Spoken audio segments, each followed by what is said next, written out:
There are some really groundbreaking conversations happening about how language and biodiversity are interconnected. I was reading about this study conducted by researchers at Penn State University, where they're discussing how the decline in the cultural and linguistic diversity can actually lead to loss of biodiversity. This conversation is still in its nascent stage, and I desperately hope that more and more scientific studies such as these come out for us to all learn better about how everything from the human world is interconnected with the non-human world. However, as someone who is obsessed with language as a poet, writer, I wanted to examine a much smaller realm where language meets wildlife. You know, in our conversations, in pretty much any language, at least the languages that I speak and or understand, there are so many phrases and idioms that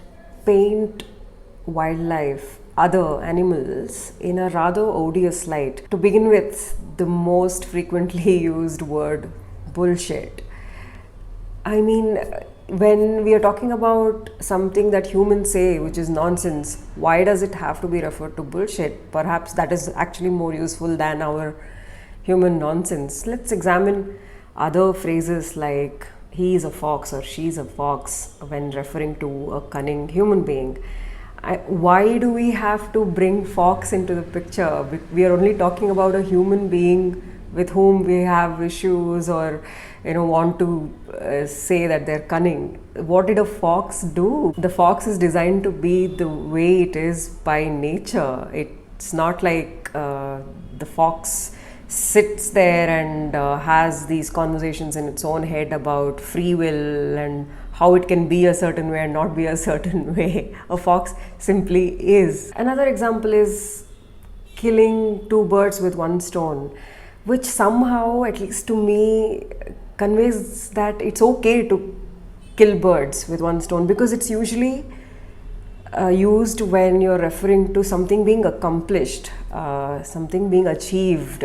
Why is a treacherous human being called a snake? Why do we say monkeying around when it is us humans doing something that's not useful or productive? Why is it that when we humans want to avoid doing something and find a dishonest way of getting out of it, why do we say weaseling out of it? What did weasel have to do with our lack of responsibility and our ways of dishonesty? And why is an angry or a furious human being called mad as a hornet? Couldn't it be just mad as a human being can be? And why is a clumsy human being, a person, called a bull in a china shop? I mean, why does a bull have to care about what's in a china shop anyway? And if we want to call a human being dangerous, then why are we saying things like wolf in sheep's clothing? And what about calling a human being who victimizes another out of greed or any other vice a shark? What did a shark do to become such a metaphor in the human world? And if a human being doesn't understand the value of something that is considered valuable by other human beings, why is it that we say casting pearls before a swine? A swine really doesn't have to care about what pearls mean to us. What about one-trick pony?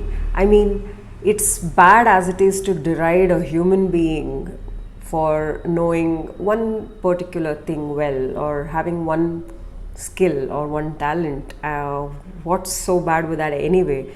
And then we go ahead and equate that with a pony. And why is it that we call someone driving or riding on the streets recklessly, irresponsibly, a road hog?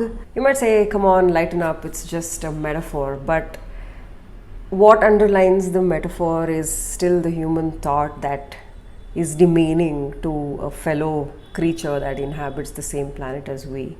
Aren't these other animals, the fellow creatures we share the planet with, living just the way they are, as made by nature? Including grass, for that matter. This is not just about animals, fauna, it's about flora also. When you think of cycle of life, is there a better way to show the significance of grass than that? And I want to share something very important at this point. Recently, I wrote a blog about the same, and somehow religion, of all things, crept in. Maybe because I'm doing this in a certain language, but like I said, I speak many languages and I understand more languages than I speak. And I see that all these languages have such idioms and phrases that paint other forms of life in bad light. And some of the most magnificent pieces of literature also somehow have these phrases, these idioms, these metaphors that don't really respect other forms of life as much. And I want to emphasize on the fact that such idioms seem to exist across languages, across culture. This is in no way an attempt to point my finger at one particular language or one particular culture and so on. And I know that there are a lot of idioms and phrases out there in not only English but at least the languages that I know, which actually paint other animals in good light, in a sort of inspiring way, the way they're incorporated in our folk tales, in our mythology. That is great. That is what is probably the best for us to be inspired and look at all forms of life as equal inheritors of life on this planet. But this conversation is about those idioms and phrases, and there are so many that don't do so. Somehow, what underlines these metaphors, these idioms, are a sort of condescension, a human condescension, sort of a disregard, or sometimes even casual cruelty that we as humans are capable of towards other animals. They don't seem to very well convey that we consider every living creature a part of this magnificent web of life. Yes, I completely understand that there are a lot more pressing issues that we need to focus on when it comes to wildlife, but if language has a way of shaping our thought and thereby shaping our actions, I guess it's very important that we pay attention to how our language treats wildlife. And if a child grows up listening to all these idioms which are so derogatory and demeaning to the other animals, I wonder if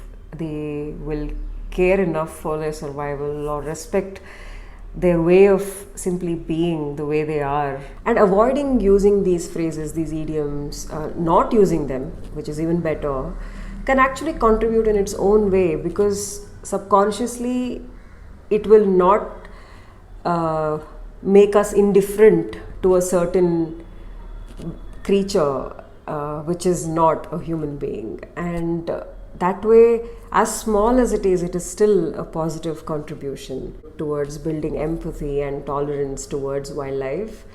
And if we consider ourselves the most intelligent creatures on the planet, I'm sure we can all have fun with words and language to come up with better idioms in the future when it comes to talking about other animals, I'm sure. Because after all, can we really other them?